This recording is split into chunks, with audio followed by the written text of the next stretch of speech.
Hey everybody, I'm Pierre Piscitelli. Today I wanted to talk to you guys about a very simple yet highly effective concept that you can use not only in your piano playing, but your songwriting if any of you happen to be songwriters. So I'm going to use Phil Collins and his music in order to demonstrate this technique, because nearly every single song that he has written makes copious use of what I'm about to show you. And this is by no means a bad thing. I've said this before and I'll say it again, I think that Phil Collins, despite his massive success, is still an underrated musician. I think he's an underrated drummer, underrated singer, songwriter, film scorer, you name it. He's amazing. So you probably know by now, by looking at the title and thumbnail of this video, that we are going to talk about pedal tones or pedal points. So what is a pedal tone? Let's start with a basic definition. Essentially, a pedal tone is a sustained bass note. Sometimes people think of it as a drone or a static note that is sustained underneath a moving chord progression. So if I play a couple of chords on the piano, like D minor, B flat major, F major, C, very common chord progression you've heard a billion times. Notice that my bass notes are changing and are corresponding to the chords. So under a D minor chord, I'm playing D. Under B flat, right? F gets an F, C gets a C. But what if I picked one note to kind of sustain underneath all four of those chords to provide some kind of an anchor? So I'm gonna pick one randomly. Let's try D.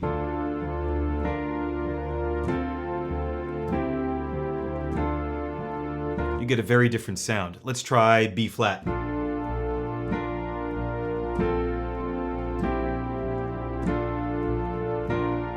So very, very different effect and very different emotion there.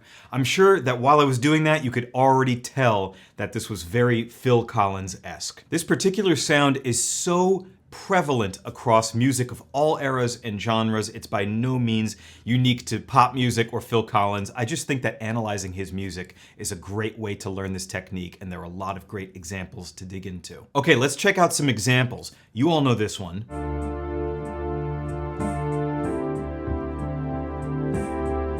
Listen to that bass note. Right here, it's a D, it just stays. But the chords are still moving.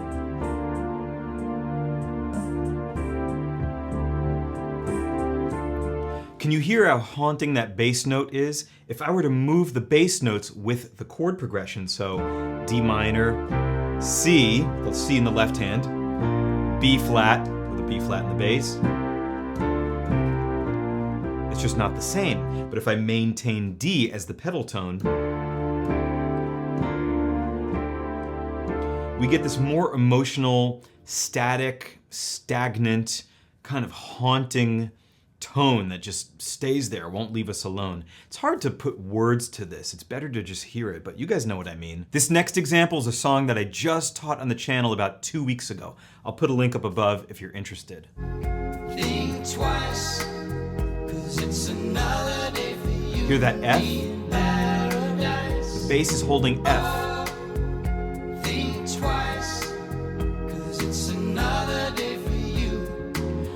So kind of like in the air tonight, it's a 3-chord progression.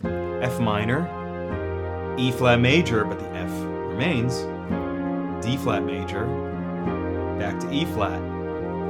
It's a 3-chord cycle. If we didn't have that drone, that pedal tone, it would be something like this.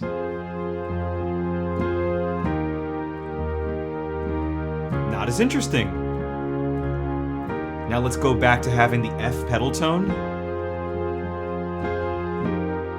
Much better. Now it sounds like a Phil Collins song. Now the songs are going to get a little more complicated as we go along, so this example has quite a few more chords, but still just one pedal note in the bass.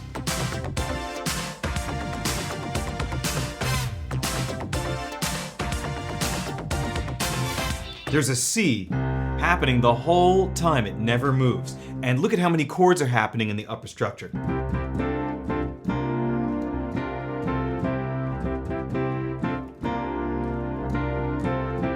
Whole bunch of chords there. D minor 7, B flat again, F, C. If I got rid of the pedal tone and tried to play all of those roots,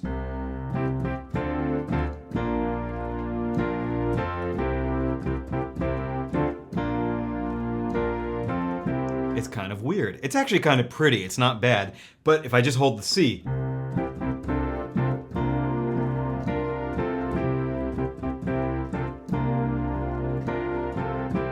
it makes a lot more sense to me, and I understand why he used it there. I absolutely love this next example. Check this out.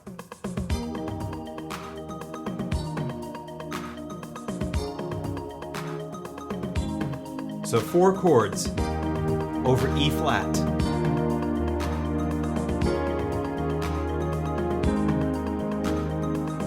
So our pedal point is E flat, and we're playing E flat major, a B flat major chord over the E flat, D flat major over the E flat, and then A flat.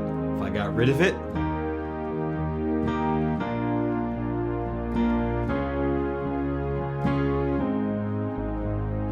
not as good. If I bring back the E flat pedal tone,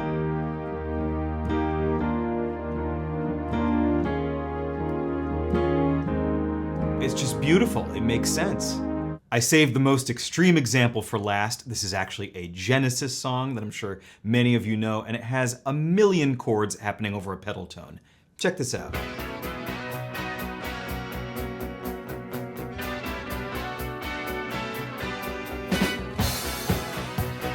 They're just playing a B.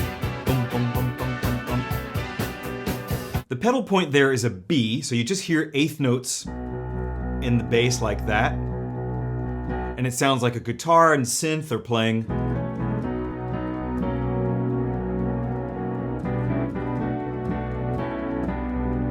Something like that. So let's look at these chords. We have E, A, E, B, F sharp, G, A, G, D, which kind of makes a B minor 7. We'll talk about that another time. A, G. A lot of chords. So if I got rid of the drone, got rid of the bass note, it would be something like this.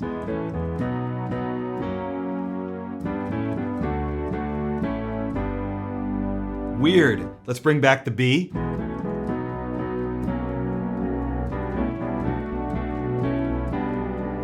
So much better. I wholeheartedly believe that these songs would be a lot less interesting without the use of pedal tones. Whether you know anything about music theory or not, whether you knew what pedal points were before or not, this is something that you can hear and that you can feel happening under a chord progression. And once you're aware of it, you can't really unhear it, especially if you're listening with headphones. That's another important tip.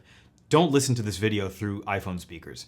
Put AirPods in, put headphones in. That way you can hear the lower frequencies and hear the bass tones. Trust me. Thank you so much for watching this till the end. I really hope you guys enjoyed. Don't forget to like, don't forget to subscribe, and I'll see you guys soon in the next one.